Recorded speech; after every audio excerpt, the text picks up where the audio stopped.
ఓం సాయిరామ్. సమర్థ సద్గురు సాయినాథ్ మహారాజ్కి జై. సాయి భక్తులందరికీ నమస్కారం అండి. సాయిబాబా దయ వల్ల ప్రతి ఒక్కళ్ళు సంతోషంగా ఆనందంగా ఉండాలని మనస్ఫూర్తిగా కోరుకుంటూ వీడియో చేస్తున్నా. ఓం సాయిరామ. ప్రతి సంబంధము వృద్ధి చెందడానికి సమయము మరియు శ్రద్ధ అవసరం. మేము ధ్యానం ద్వారా గురువుతో మన సంబంధాన్ని పెంపొందించుకుంటాము. అతని పట్ల మనకున్న ప్రేమ మరియు భక్తిని పెంచుకుంటూ ఆయనను సంతోషపెట్టడానికి ధ్యానమే ఉత్తమ మార్గం. మీరు లోపల ఉన్న యజమానికి హాజరవుతున్నప్పుడల్లా మీరు భౌతికంగా లోపల మీ ఉనికిని అతనికి చూపిస్తారు. యజమాని మీలోనే ఉన్నాడు కాబట్టే ఆయన సన్నిధిలో ఉండండి. మీరు భౌతికంగా ఆయన ముందు ఉన్నారు. సాయిబాబా 1974 సంవత్సరం ముందు దత్తాత్రేయ స్వామి విగ్రహ ప్రతిష్ఠ జరిగాను. ఇక్కడ ప్రదర్శన చేసిన దత్తకృపకు పాత్రలు కారు. బాబా దివ్య చరిత్ర పారాయణ ప్రణాళికను గుర్తించి మేలు పొంది అనేక మంది భక్తులు షిరిడీలోని ఈ పారాయణం చేసిన అధిక ఫలమును పొందుదరని ఉద్దేశంతో భక్తుల సౌలభ్యం కోసం ఈ లిండీవనం నందు ఒక పక్కగా పారాయణ మందిరం స్వస్థానం వారు నిర్మించింది. ప్రశాంతమైన శబ్ద వాతావరణంలో ప్రతినిత్యం అనేక మంది భక్తులు ఇక్కడ పారాయణం చేసి సత్ఫలితములు పొందుతున్నారు. బాబా గుర్రము, శ్యామ్ కన్న సమాధి, సాయి భక్తుడు అమ్మిదాస్ మహోత్ సమాధి, తాను సాయి వారసుని ప్రకటించిన భంగపడి మరణించిన ముక్తారాం సమాధులు కూడా ఈ లిండీవన పరిసర ప్రాంతంలో కలవు.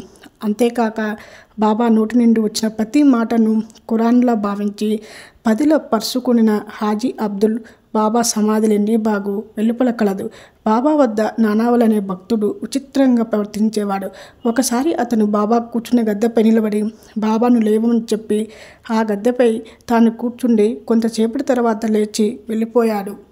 అనగా తాను కూర్చున్న గద్దెపై ఇతరులు కూర్చోరాదనే దురభిమానము సర్వంతయామి సాయితో కలిగినదా అని పరీక్షించడానికే అతని విధంగా చేసి ఉండవచ్చు. అతను బాబాకు ఎంతటి గొప్ప భక్తుడంటే బాబా సమాధి చెందిన 13వ రోజు బాబా లేని ఈ ప్రపంచంలోని పని లేదని విరక్తితో శ్వాస విడిచినాడు. అతని సమాధి కూడా లిండీవన ప్రాంతంలోనే ఉంది. అంతేకాక తత్యాకోతే పాటిల్ సమాధి కూడా అక్కడే ఉంది. ఆనాడు ఎందరో భక్తులకు మధురానుభూతులు అందించిన ఈ లిండీవనము నేడు స్వస్థానం వారి కుసుతో అందమైన పూదోటగా విరచలింది. ద్వారకామై పక్కన దక్షిణాముఖంగా ఉండేది చావడి. చావిడి అనగా ఆ గ్రామంలోని అందరూ ఒక చోట సమావేశమయ్యే స్థలమని అర్థం. అగ్ని చించకులు ఈ చావిడికి మరమ్మతులు చేసి బాబా రోజు విడిచి రోజు పడుకున్నట్టుకు వీలుగా చేసెను. చావిడి యందు 2 భాగములు కలవు. బాబా చావిడిలో ప్రవేశించగానే ఎదురుగా కూర్చున్నగా భక్తులు బాబాకు హారతలిచ్చేవారు. ఈ స్థానంలో 1953 సంవత్సరంలో ఒక పెద్ద బాబా పటం నుంచిది.